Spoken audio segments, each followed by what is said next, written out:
Folks, what we have seen over the past several days is the Republican Party saying we don't give a damn about African Americans. The actions taken have nothing to do with party. It's about limiting black power. What we have seen over the past decade as the Republican Party angry that black people were voting in huge numbers when Obama was elected in 2008 and 2012. And what they have done is target black folks since then. We have seen voter IDs shutting down of various polling locations. We have seen them purging voters. What we have seen is a continual attack on the power of black folks. The mistake that people make is they keep saying that, oh, you're shilling for the Democrats. You're trying to get us to support Democrat. No, our choice is very simple. It comes down to Republican Party or Democratic Party. What is the conduit through which black people are going to be able to exercise power? The reality is today's Republican Party doesn't give a damn about black folks.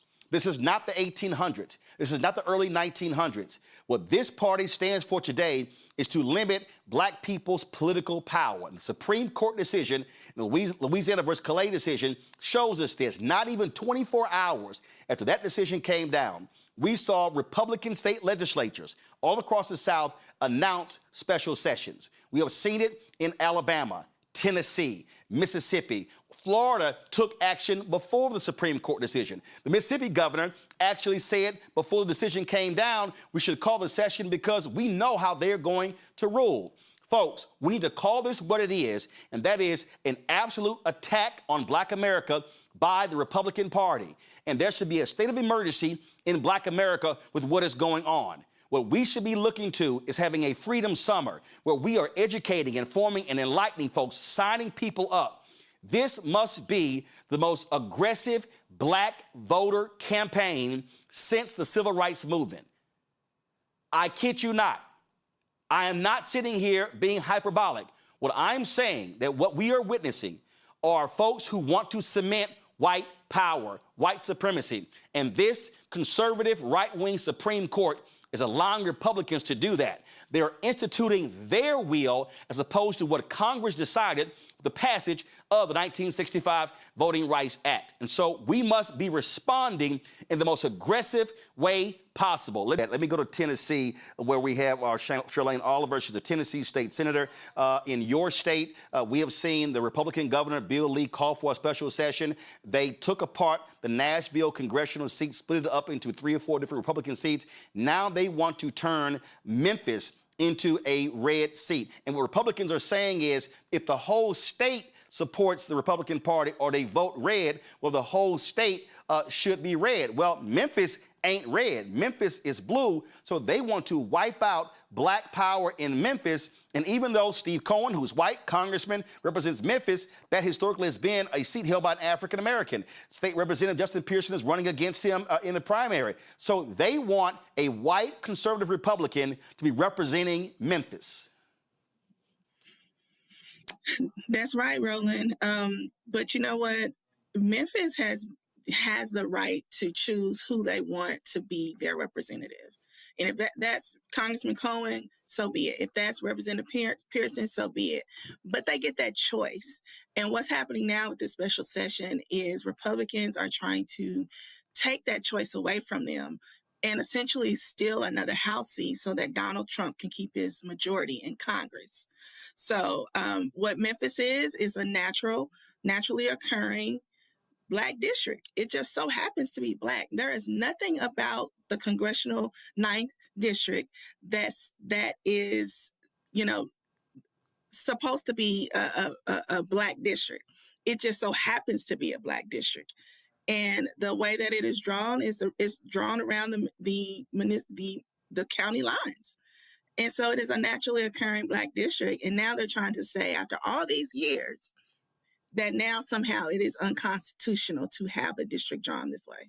But what you also have there in Tennessee, you have a state law. And I saw, I'm trying to look for it right now, you had a Republican. You have a Republican who said, wait a minute, what are we doing right here? We're breaking the law if we do this here. And if they don't completely replace the district, I wouldn't be shocked if what they do to Memphis is what they did in Nashville, split Memphis into 3 or 4 congressional districts as their way of decimating that position. Yeah, we know this is calculated and it is intentional to take away the ability of Black folks in Memphis to be able to elect who they want. And it's also illegal because in our Tennessee code, it explicitly says that you cannot redraw maps between apportionments. So what we are doing here with the special session is illegal and unconstitutional. And so what the first things that they're probably going to do is have to change the law, which is such a, a far reaching norm outside of what we've done when we redistrict in Tennessee. This is outside the norms of what we do when we redraw lines. So, what do you need people to do? Listen, if they call a special session, what I keep saying, we have got to have our people flood the state legislature. We've got to be, doing all we can, protesting and making it loud. But while that is happening, we also got to be mobilizing and organizing and registering our people. So whatever they do, we maximize our power, because the problem is we can't have weak Black voter turnout. Tennessee, like every other southern state, they must feel maximum Black pain at the ballot box. And that means showing up in numbers that we have not seen since the election of Obama in 2008. That's right. We need people to, first of all, wake up to what's going on. We are in the Civil War. We are not doing it with bullets. We are doing it with the ballot at this point, and they are redrawing maps to do it. So we need people to show up at the Capitol in droves from Memphis to Mountain City. And this is just not a fight for Memphis to fight on by themselves. We need the entire state to show up, pack the Capitol, let them know that we're not going for this. And look, the Republicans started this. They set the new precedent that the gloves are off. So we need to match the energy. So this is not the time to be cute and conform. This is the time to rise up and say, look, we're not going for this, hell or high water. Absolutely. Senator Oliver, keep us abreast of what happens in Tennessee. We're going to be covering this. I know people are planning rallies, so we want to be able to live stream that stuff because we need all of our people completely engaged, because I keep trying to explain to folks that when you wipe out Black political power, you're wiping out access to billions of dollars in the legislative process when it comes to the city, the county, the school board, the state, the federal as well. And so folks need to understand that this is real. This is absolutely a state of emergency in Black America.